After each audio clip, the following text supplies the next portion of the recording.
ત્રિમંત્ર બોલવાથી લાભ થાય છે કે નહીં? તને શું લાગે છે? થાય. કારણ કે ત્રિમંત્ર જે છે ને, આ જે બ્રહ્માંડ છે ને, આપણને જે દેખાય છે કે સમજાય છે ને, બ્રહ્માંડ છે ને, એમાં ના શ્રેષ્ઠ પુરુષને નમસ્કાર છે. નમસ્કાર એટલે બીજા શબ્દમાં વિનય. વિનય એટલે નળમાં પાણી આવે છે, પવાલું નથી, ને તું હાથ નીચે રાખેલા વિનય થયો તો તને પાણી પીવા મળે. તો આ બ્રહ્માંડના શ્રેષ્ઠ પુરુષો છે. વાંચો ને, એ શ્રેષ્ઠ પુરુષને નમસ્કાર કરે તો તું પણ શ્રેષ્ઠ થઈ જાય. તારે ડોક્ટર થવું તો તું અજાપ પાસે જાય ને ભણે તો ડોક્ટર થાય ખરો? ના થવાય. વાંચો ને ક્યાં સમજાય? તારે ડોક્ટર થવું હોય અને પેલા હોટલમાં વેઇટર નું કામ કરે તો ડોક્ટર થાય ખરો? ના થાય. તારે ડોક્ટર પાસે જવું પડે. વાંચો ને. એટલે આ બ્રહ્માંડના શ્રેષ્ઠ પુરુષો છે. વાંચો ને. એ શ્રેષ્ઠ પુરુષોનો તો વિનય કરે, નમસ્કાર કરે તો એવા ગુણ તારી અંદર ખુલ્લા થાય. અને એવા ગુણ ખુલ્લા થાય એટલે પછી ત્યારે ક્યાંય ઠેકાણે મનથી વાણીથી અથડામણ ના થાય. અત્યારે તો મનથી વાણીથી કાયાથી અથડામણ થાય છે. આપણે કોઈ બી ઠેકાણે એડજસ્ટમેન્ટ નથી લઈ શકતા. વાદ થાય છે, વિવાદ થાય છે, સુસંવાદિતા નથી થતી. વાંચો ને, એ શેના આધારે છે?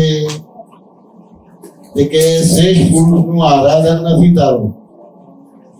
જે તમને ભટકાવનાર છે, મોબાઈલ છે, બધું ભટકાવનાર છે, એનું આરાધન છે. એવા ગુણો ખુલ્લા જાય છે એટલે તમારી દિશા બદલાઈ જાય છે, આવડી થઈ જાય છે. વાંચો ને, કે આ ત્રિમંત્ર બ્રહ્માંડના શ્રેષ્ઠ પુરુષ છે. નમો અરિહંતા એટલે હું અરિહંત પરમાત્માને નમસ્કાર કરું છું, જેના ક્રોધ માન માયા જતા રહ્યા છે. વાંચો ને, એવા પુરુષને અરિહંત પરમાત્મા કહેવાય. અને એવા અરિહંત પરમાત્માને નમસ્કાર કરું છું. તારા ક્રોધ માન માયા તને હેરાન કરે છે કે નથી કરતા? એ ક્રોધ માન માયા કાઢે તો પછી તું અરિહંત થાય, કે તારી અંદર ગુણો ખુલ્લા થાય. નમો આયરિયા કે આચાર્ય ભગવતોને નમસ્કાર કરું છું. ભગવાને જે આચાર બતાવ્યા છે પોતે પાડે છે અને બીજાને પડાવડાવે છે, એવા પુરુષોને આચાર્ય. નમો સિદ્ધાણ. હતો કે ને, કે નમો સિદ્ધાણ એટલે હું સિદ્ધ પરમાત્માને નમસ્કાર કરું છું. જય સિદ્ધાણ. સિદ્ધ પરમાત્મા કોને કહેવાય? કે જે જન્મ મરણથી પર થઈ ગયા છે એવા પુરુષોને સિદ્ધ પરમાત્મા કહેવાય. આપણે એને મેથેમેટિકની ભાષામાં, ગણિતિક ભાષામાં કહેવું હોય ને તો શેષ વિશેષ રહેતું નથી, વિશેષ થઈ જાય છે. વાંચો ને, શેષ વિશેષ રહેતું નથી, વિશેષ થઈ જાય છે. એટલે કે જે જન્મ મરણથી મુક્ત થઈ ગયું, હવે કોઈની પાસે લેવાનું આપવાનું નથી રહેતું. આપણે જન્મ મૃત્યુ પર થઈ ગયા એવા પુરુષોને સિદ્ધ પરમાત્માને, એવા પુરુષોને સિદ્ધ પરમાત્મા કહેવાય. એવા સિદ્ધ પરમાત્માનો નમસ્કાર કરું. વાંચો ને ક્યાં સમજાય? હવે સિદ્ધ પરમાત્માને કેમ નમસ્કાર કરવાના છે? કે આપણું લક્ષ્ય આપણે ત્યાં જવાનું છે. અને સિદ્ધ પરમાત્મા આપણે ક્યારે થઈએ? કે અરિહંતની ભજના કરીએ, કે જેના ક્રોધ માન માયા કે નબળી જતી રહે એની ભજના કરી લે, એના ગુણો આપણી અંદર આવે અને આપણી અંદરથી અવગુણો નીકળી જાય એટલે આપણે સિદ્ધ ગતિને પામીએ. વાંચો ને, નમો આયર્ય એટલે આચાર્ય ભગવતોને નમસ્કાર કરું છું. ભગવાને જે આચાર બતાવ્યા છે પોતે પાડે છે અને બીજાને પડાવડાવે છે, એવા પુરુષોનો આચાર્ય ભગવત કહેવાય. વાંચો ને કે ના સમજાય? નમો એટલે કે ઉપાધ્યાય ભગવતોને નમસ્કાર કરું છું, જે પોતે ભણેલા છે અને જે ભણી લીધું છે બીજાને ભણાવે છે. વાંચો ને, એવા પુરુષોને ઉપાધ્યાય ભગવત કહેવાય. અને એવા ઉપાધ્યાય ભગવતોને નમસ્કાર કરું છું. હવે આચાર્ય ભગવાનને આત્મજ્ઞાન થયેલું હોય અને એમાં રહીને પછી આ બધા વ્યવહાર કરતા હોય. વાંચો ને ક્યાં સમજાય? ઉપાધ્યાય ભગવતોને આત્મજ્ઞાન થયું ના હોય પણ આત્મ તરફની એની પોતાની સાધના હોય, એટલે પોતે ભણે છે અને જે ભણી લીધું છે બીજાને ભણાવે, એવા પુરુષોનો ઉપાધ્યાય ભગવત કહેવાય. નમો લોહી સર્વ સાવણો, આ લોકના સર્વ સાધુઓને નમસ્કાર કરું. સાધુ કોને કહેવાય? જે સરળ છે, જે સીધા છે, કોઈનામાં બાધક નથી થતા, અંતરાયરૂપ નથી થતા, એવા પુરુષોને સાધુ ભગવત કહેવામાં આવે.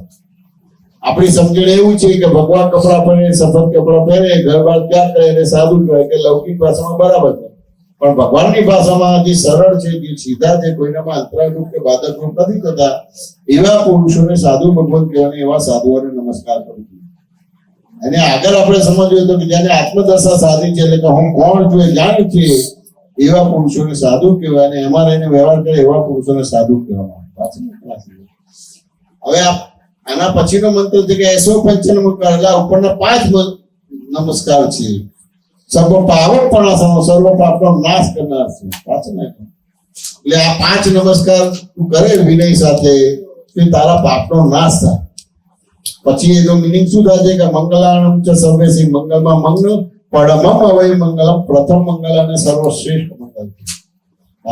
અને શ્રેષ્ઠ પુરુષો એની અંદર આવી જાય અને એના ગુણો એની અંદર તમારી અંદર આવે એટલે તમે એ રૂપ થઈ જાઓ.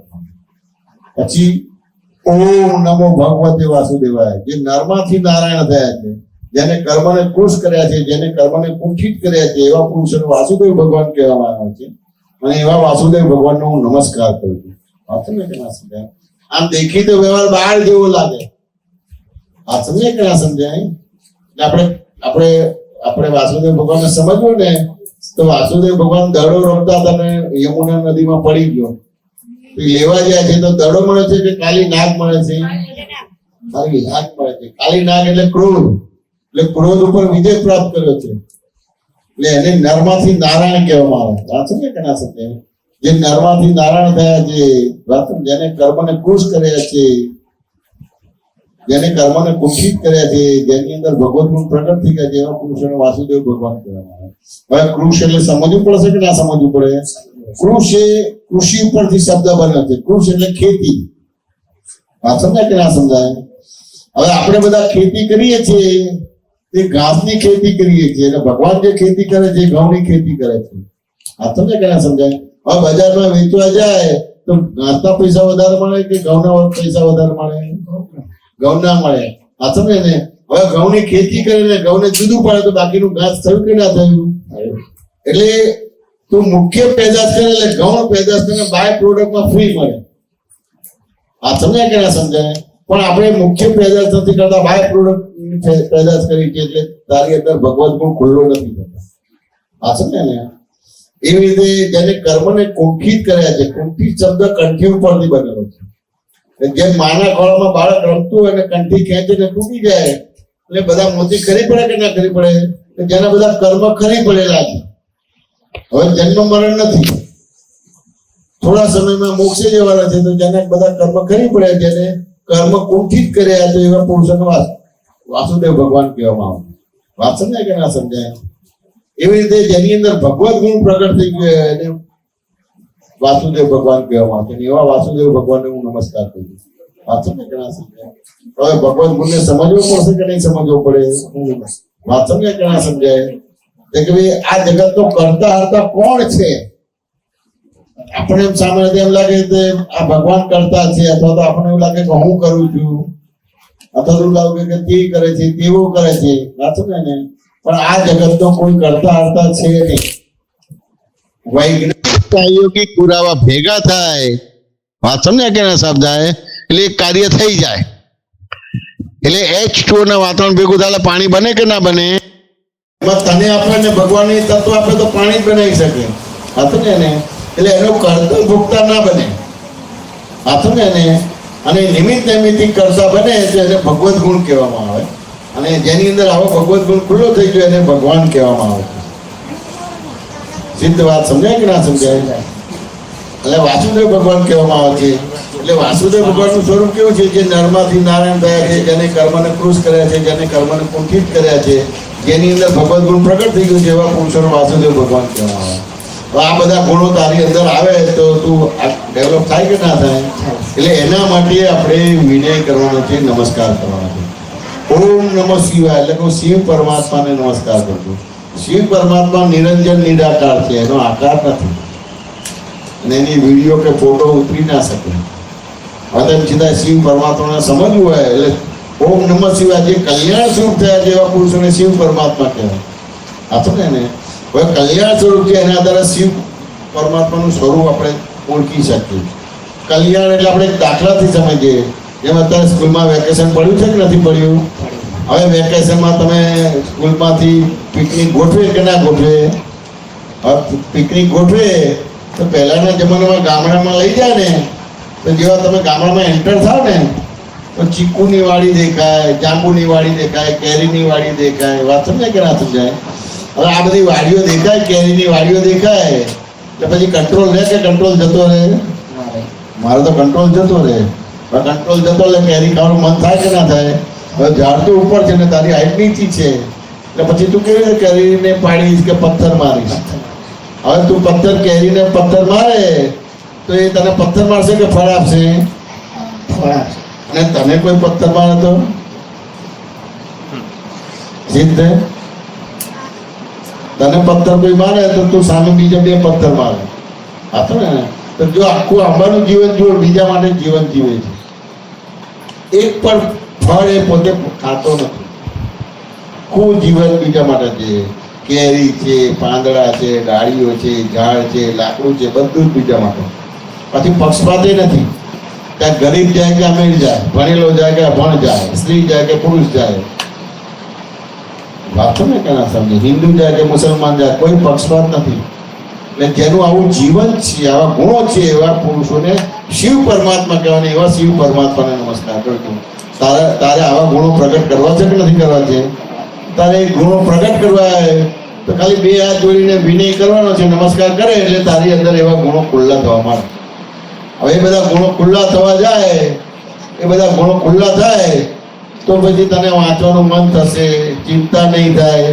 વાત સમજે કે ના સમજાય? આ મોબાઈલમાં જોવાનું જે વધારે પડતું છે તારું મિનિમાઇઝ થઈ જશે, એટલે ચેનલાઇઝ થઈ જશે. વાત સમજે કે ના સમજાય? એટલે આ તારે સવારે ઉઠે ત્યારે 5 વાર બોલવાના અને સાંજે આપણે સાંજે તમારે 5 વાર બોલવાના. એટલે તારી અંદર એ બધા ગુણો ખુલ્લા થાય. તું ચોર જોડે રહે તો ચોર થઈ જાય અને ડોક્ટર જોડે રહે તો ડોક્ટર થઈ જાય. વાંચો ને ક્યાં થઈ જાય? એટલે આ વિનય એની અંદર મૂકવામાં આવે છે. ત્રિમંત્રોની અંદર વાંચો ને કે ના થઈ જાય? એટલે વિનયથી વિદ્યા પ્રાપ્ત થાય. એટલે એનાથી બહુ જ લાભ થાય. તમારું મનુષ્ય જીવન સાર્થક થઈ જાય. 1 અવતાર કે 2 અવતારે મનુષ્ય જીવન સાર્થક થઈ જાય. બરાબર છે? સમાધાન થયું કે ના થયું? 1% કે 2%? 100%.